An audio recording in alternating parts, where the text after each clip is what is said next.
All right, good evening, ladies and gentlemen. Thank you for coming to John Wright tonight. My name is David Raymond. This is my 31st year teaching American history at Northeastern Middle School.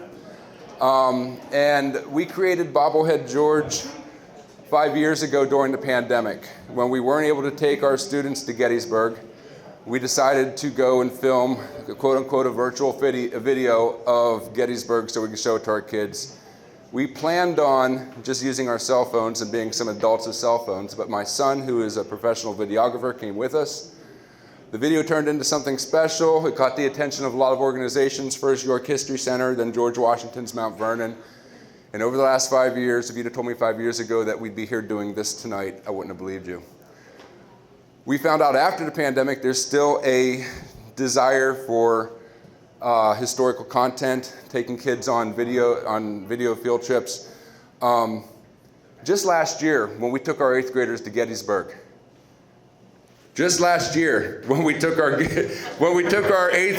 Gettysburg, it cost our school district nearly $7,000 just to take kids to Gettysburg. And that did not include renting tour guides, taking them into the museum. That was strictly transportation. Simply, there are students across the nation who, because of lack of funding or because of geography, never get to see the incredible rich history that we have around us in this area. So we have traveled as far north as Franklin Pierce's manse in New Hampshire. We've been to Andrew Jackson's Hermitage in Tennessee. And in 2026, they are flying us to North Dakota to film at the brand new Teddy Roosevelt Presidential Library before it even opens up to the public. So that is really exciting for us. First and foremost, we are teachers.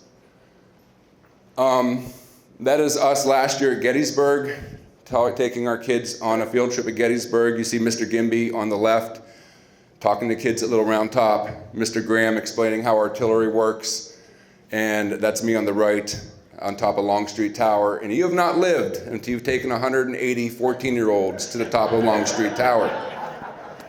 And I didn't mind putting the kids' faces in the bottom picture because you can't see them. That's my entire crew last year at Gettysburg at the Eternal Peace Light Memorial. So we continue to do this mission. It's kept growing and growing and growing. And we're really excited about it. This is our second annual dinner fundraiser here at John Wright. Last year, we barely sold enough tickets to have the event, and this year you guys came out to support this. And we are very, very grateful to you.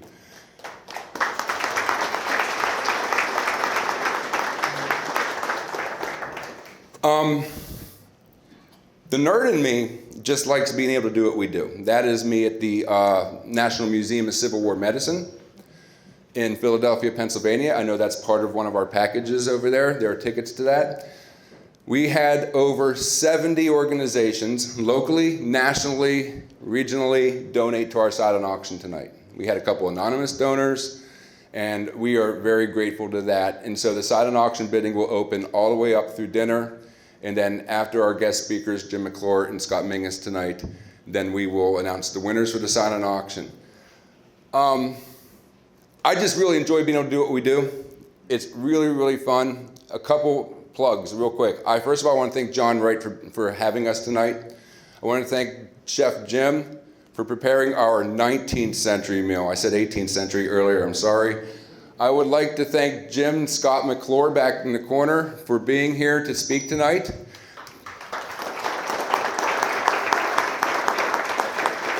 I know that they have some books in the silent auction, but they are also selling their books over there, and they are doing a book signing for you tonight too. If you have their books, you can take them back to get signed. I would like to thank our wives for allowing us to do what we do. I'd like to thank them for helping put this together, especially my wife, Robin, my daughter, Blythe. Robin has worked for the last 4 days, nonstop, to make it look like it does. Blythe spent the last 3 nights at my house to make sure that it looks like it does. I'd like to thank Kelly and Kelsey, and I know Randy. Where you at, Randy? Randy came over and helped too. All right, thank you. And I would be remiss if I didn't mention, my mentor is here tonight, Mr. Lenhart. Raise your hand.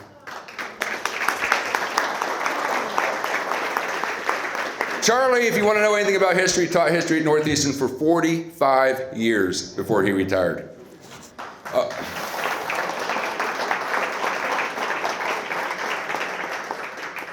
His replacement is Mr. Eric Gimbi, and I'd like to introduce Eric. Interesting story about Eric and I. Eric was my 8th grade student. Then Eric was my student teacher. And now he works in a classroom right across the hallway from me, and we get to do this journey together. And so I'll let him talk to you a little bit about what Bobblehead George means to him.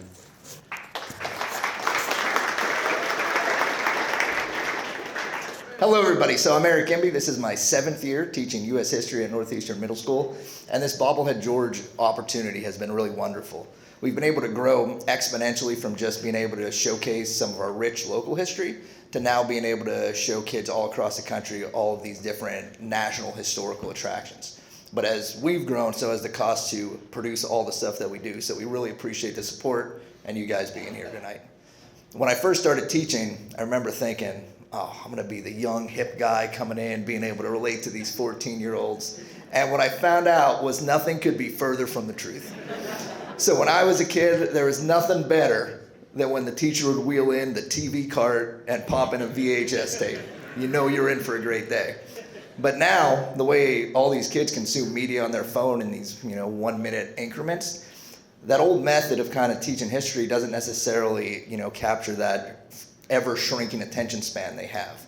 So doing what we do, we're able to show all these different historical places in YouTube videos and then also break it down for videos on YouTube Shorts, Instagram, TikTok, all the places that these kids spend way too many hours on.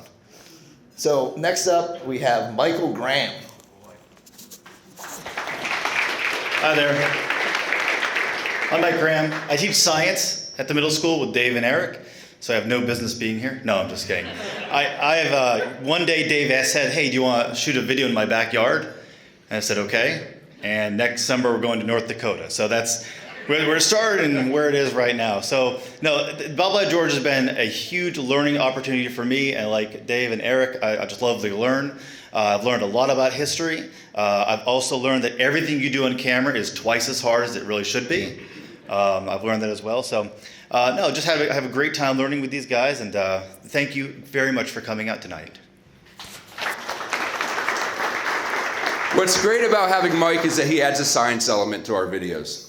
And so the picture you see back here is at James Buchanan's Wheatland. And sitting in Wheatland in the parlor was this old 19th century stereoscope. Basically, it's their version of a Viewmaster. So in that particular video, Mike does a short science lesson about what binocular vision, how that works. And so he does add a science element to it, which is really unique to what we do. The next person I want to introduce is my son, Alex Raymond, who is our videographer. How's it going?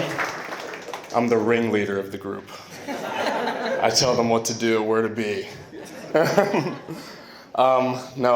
They've come a long way since the first video that we shot in Gettysburg.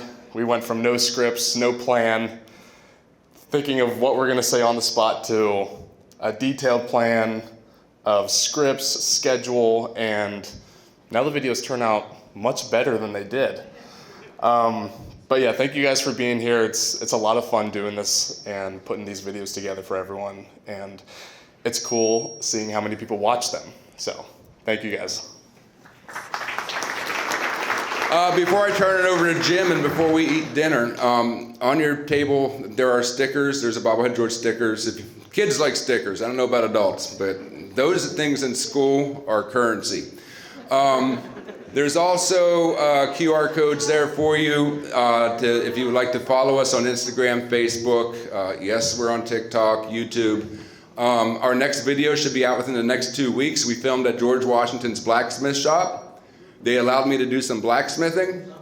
I found out that blacksmithing is not easy. The blacksmith made an S-hook in 30 seconds. I made one in 42 minutes. It was the best S-hook I ever made in my life. So that stuff's on the table. I know we're hungry, so I'm going to turn it over to our executive chef, our host tonight, Mr. Jim Switzenberg. Thank you. I'm really proud of these guys. So I talked to them about this when it was first just an idea in our Masonic Lodge up the street. And ever since then, I've just been like, this is great. Last year, we worked really hard and got like 42 tickets. And we shut it off at 50, and then we shut it off at 70, and somehow there's 105 people here. So thank you guys. The whole idea was to raise money, because they were really out of pocket doing a lot of things that I felt were really important, getting history to our next generation. So I think it's just a great, neat thing they're doing. Wanted to highlight, Jim Miller, where are you at? Oh, hi, Jim. So while we were talking about this one, we were talking about what the thing's going to be about, and I said, well, maybe if we added a drink. So I don't know if you got that. You get a free hard cider that Jim from Moon Dancer produced. We were sitting at the table talking about it, and Jim, they're really good. I made sure that they were okay for everybody, but no, they did a great, thank you, Jim, did a great job of really sitting there like, hey, Jim, do you want to donate some cider? We'll feed you. And there's a really cool history talk. And he's like, yeah, sure. So that was really nice and great. Guys, pay attention to the silent auctions. I'm a sucker for them, and I haven't had time to read them. But I know they put a lot of work and effort into raising money for them. They're all a great value, and they're really neat things. Now I'll actually talk about the food and feed you if I remember everything. I love history stuff, so whenever they say what the period is, I kind of think of taverns, and at this point it'd be taverns on either side of the river. Columbia was way busier, so started with something that would be staple now, carrots, dilled carrots, a little bit sweet, then a very buttery mashed potatoes. After that is shad, but it's not shad because that would be like April through June. But Susquehanna, and those guys could tell you more about it, was a huge shad production. So shad is one of those fish that swim in big schools, but then they go up rivers to their spawning. And when they spawn, if you've been in a kayak on the river, it's violent and scary. So it's like they're just like smacking into you and everything. But the shad roe was tremendously valuable, and taverns all around the area, actually all up and down the East Coast, were serving shad, dried sometimes, depending on the season. And the shad roe, shad butter, was a huge, really industry along this river. Accomack was known for some of the best shad roe, really in the United States at the time. So that has a shad butter on it, but it's really pollock and carp butter. Because I knew I could get Greek taramasalata year round, and I've really tried to get shad, and it wasn't happening, so I picked two things that taste the same.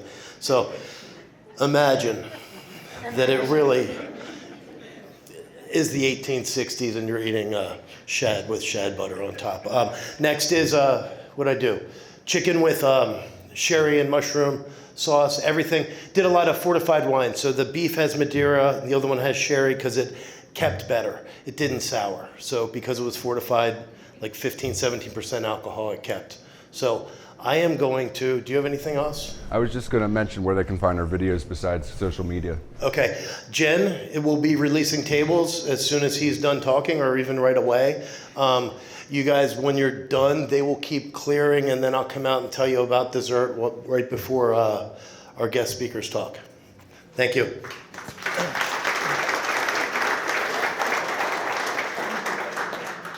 If you want to find all of our work, all you got to do is put a .org after Bobblehead George. The website is on the paper on your table.